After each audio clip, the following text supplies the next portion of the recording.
So I am Prasoon, and the title of my study is Humor in Educational Settings and Exploratory Study. So I would begin my presentation with the introduction about humor, in which I will see some example of humor, discuss some theories of humor in general and educational settings. Then very briefly I would discuss about humor and various dimensions of educational settings such as teaching, learning, assessment, school environment, leadership, teachers' perception, students' perception. And then I would throw light upon factors affecting humor and laughter in educational settings. And then I move on to the rationale of study, research questions, and then methodology section, data analysis, and then finally I would conclude my presentation. So this is an example of humor. It is in Hindi. I would read out in English. A physics teacher, while teaching gravitation, told a story. Last year, I was teaching gravitation to previous batch. One student was sleeping, putting his head down on the desk. I asked, when an important topic such as gravitation is being taught, why are you sleeping? The student replied, Teacher, it's not me. Rather, it is gravitation that is pulling my head down on the desk. Students burst into laughter. So what happened here? According to Rod Martin 2002, humor has three psychological elements. The first is cognition, in which incongruity perception and incongruity resolution is there. Here, gravitation was acting like the incongruity. The real image of gravitation which we know is to pull objects down. But here in this case, gravitation had an alternative image or had a multiple image of pulling head down on the desk. So this was the incongruity which was perceived and resolved. So cognitive elements are the core of humor, as well as humor has emotional elements also, such as feeling of mirth on hearing or seeing this humor. And humor has certain behavioral elements, behavioral responses which can range from smile to laughter. So these three psychological elements are important for humor perception and for humor creation. So now moving on to the humor theories in general. So humor, classical theories of humor, contemporary theories of humor, as well as humor theories in educational settings, in which instructional humor processing theory by Banas in 2011 was the prominent one. So I would just quickly move on to the review of literature part. Upon digging the literature, it was found that humor had relations with teaching, learning, assessment, school environment, and leadership. Certain researches depicted about humor and teachers' perception, humor and students' perception. So humor and teaching and learning. A conceptual model was put forward by Big and Drizzle, in which several humor types was found relating with socio-emotional motivational dimension of instruction or teaching and learning. So there were several other researches in this line also, before and after. So this was some of the researches about humor and assessment and humor and school environment and leadership. I would just quickly skip this because of time constraint. And there were certain researches about humor and teachers' perception as well as humor and students' perception. I would quickly skip these all part. So now moving on to the factors affecting appropriateness of humor in educational setting. There was a research paper by Banas in 2011 in which several factors impacting appropriateness of humor in educational settings were discussed. Some of them were source of humor, target of humor, form of humor, level of preparation of humor, whether spontaneous or planned, relatedness of humor, whether content related or unrelated, timing and frequency of humor, and then certain bigger discourses impacting humor such as gender, culture, class size, physical arrangement of class. Now moving on to the rationale of the study. Why this study? So very few studies were conducted on humor in context of education in India, and none of the study that explore teachers' perception, understanding about impact of humor in Indian context was found. Most of the studies in India and abroad were quantitative in nature. So to fix these investigative and methodological gaps, there was a dire need of in-depth and holistic inquiry of teachers' perception and understanding about impact and use of humor in educational settings in our context. Now, quickly moving on to the research objectives. So the objectives framed for this study to minimize those gaps are to study teachers' perception about impact of humor use in teaching, learning, assessment, leadership, and school environment. Second objective, to gauge teachers' perception about different types of humor used in educational settings and their appropriateness with respect to various appropriateness parameters. Third objective, to gauge teachers' understanding of humor as used by them in educational settings.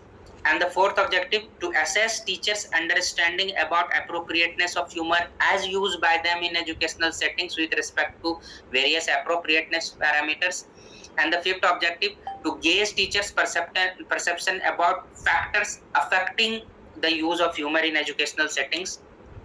Now, quickly moving on to the methodology part, the participants of the study, 25 teachers participating from Isipur village of Bhagalpur district, Bihar, India. The rural and tools for data collection, self-made semi-structured interview schedule, used after expert validation, research design, exploratory research design, scheme of data analysis.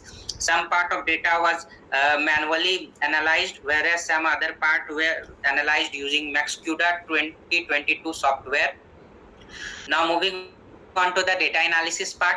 So the teachers were asked that for humor, which one is important, mood, ability, or trait. All teachers responded that all three are important. So one of the teacher responded, humor is natural, but it depends on mood also. Sir, what to say? Students see my face only. Students laugh seeing my face only because I use humor. Everybody can be taught how to use humor, and everybody should learn it also. In connotation of humor, one teacher said 20-25 years ago, humor was not understood correct. The stick of teacher was humor for the students. It was painful for the student who was beaten, but it was humorous for the rest. This notion has changed a bit now. Now humor is considered good, and it is considered important for making students laugh in classroom and teaching them effectively. But one thing should be kept in mind, that humor should not be painful for anyone. So this reflect the changing connotations about humor. Now, objective one, which was to study teachers' perception about use and impact of humor in teaching, learning, testing, assessment, school leadership, and school environment. So in this, 12 teachers reported that teaching becomes interesting and light, and too much of seriousness burden the students. So these findings resonated with several other findings of the study conducted in these lines, such as Askill Dason 2005, Wenger 2010.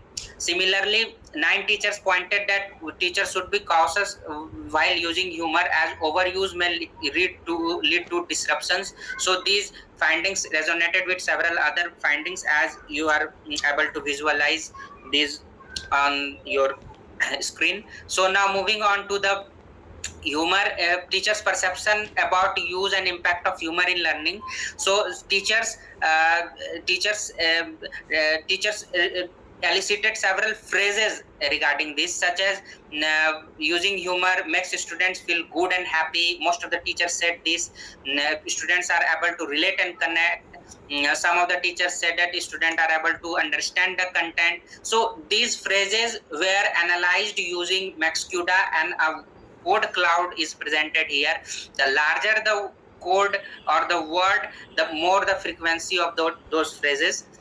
So similarly, these numbers were put up here, and its resonance or contrast had been depicted in the column up here. So now moving on to quickly to the assessment part, teachers' perception about use and impact of humor in assessment. So teachers, so findings of my study were these, and it contrasted or resonated. I would quickly move on to the fourth part of this first objective. So teachers' perception about use and impact of humor in leadership and school environment. So now I just skip objective 1 and come up to objective 2. To know teachers' understanding about different types of humor used in educational settings and their appropriateness with respect to various appropriateness parameters.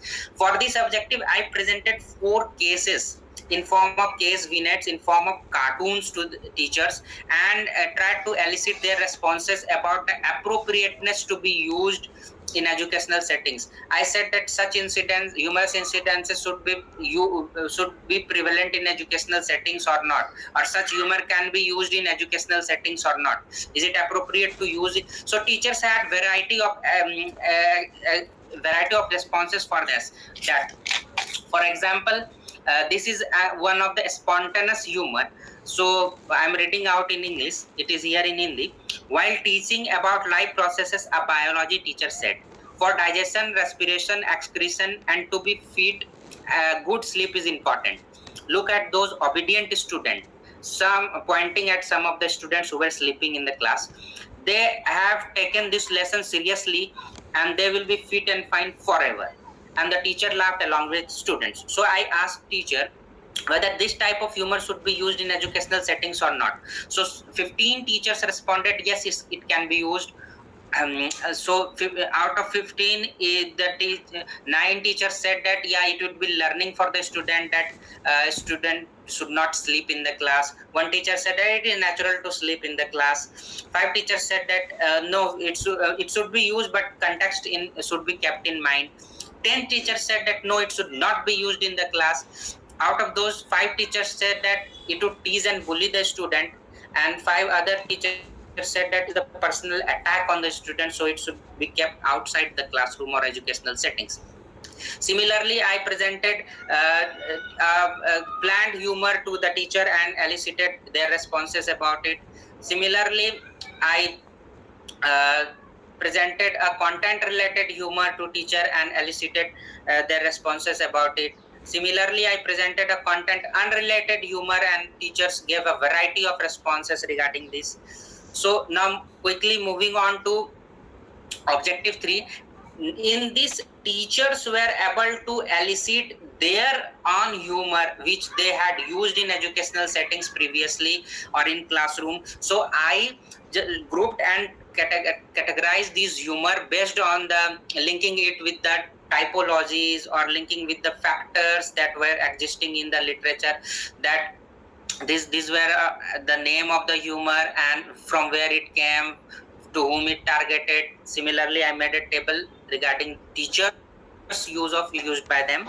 So now moving on to the objective 4, the humor that were used by the teachers, I tried to categorize it from the categories that emerged from the field, and I linked with the existing literature. So some of the humor used by teachers were disparaging other or degrading other. Some of the humor used by the teachers were disparaging or degrading student. Some of the humor were half-baked, it had no pedagogical or educational value. Some of the humor were accidental. Some of the humor were appropriate. So one such humor, let's see, the teacher shared this humor and I tried to elicit discussion around it. So one teacher said that I told a joke related to different subject. Once there was a verbal fight between a history teacher and math teacher. History teacher said, I will attack you with Akbar's soldier. Math teacher was enraged and said, try doing that. I will put all the soldiers of Akbar in a big bracket and multiply with 0. Then zoology teacher supporting history teacher said, don't be stressed, sir. I will send you all animals and birds and then you attack. Physics teacher in support of math teacher said, don't worry, sir. You again put all the animals and birds in a big bracket. But this time, don't multiply with 0. I will give you minus. Multiply with it. The direction will change and all the soldiers, animals and birds will turn back and attack the opponent and you will win. So teachers said that while teaching vector, he used this humor in classroom and teachers were students were able to grab the concept very easily. So I tried to elicit discussion with him that was it appropriate to use, wasn't it wasn't it creating some sort of hierarchy among subjects, that projecting math and physics teacher won, or wasn't the negative message in this humor promoting war and this kind of thing? So teachers had their responses around it, and teachers were able to reflect on the appropriateness of this humor in educational setting. Similarly, all 23 humor shared by teachers were followed up by discussion in the field. Impromptu discussion was there. So and as in a semi-projective manner, appropriateness of those humor in educational settings were gauged. Now, moving on to the fifth objective, to gauge teachers' understanding about factors affecting the use of humor in educational settings. In this, teachers' perception about several factors affecting humor and in educational settings were gauged, in which age and grade, culture, gender, religion, caste, socio-economic profile, language, subject. So these factors, teachers' view and perception about these factors affecting humor in educational settings were gauged. Now, moving on to the conclusion part. So teachers were able to view that humor impacts teaching, learning, assessment, overall school environment, and leadership. And teachers were of the view that appropriate humor impact these dimensions positively, and there were certain appropriateness parameters that should be kept in mind. And most importantly, for teachers, planned humor in our context was completely new. And some of the teachers found that content related humor was also new for them. And teachers though claimed that they were aware of various appropriateness parameters, but when they share examples, most of the examples revealed by the teachers were found appropriateness as inappropriate, as they were reproducing some sort of hierarchies, prejudices, offenses, targeting students, or had no pedagogical or educational value. But teachers stressed that there is a need of capacity building program on the appropriate use of humor. So implications of this study had several implications for classroom, whole school policy, curriculum. So suggestion for the further research: more stakeholders can be included, such as voices of more stakeholders such as students, principals, parents. Textbook analysis can be done, university settings can be explored. That's all from my part. Thank you.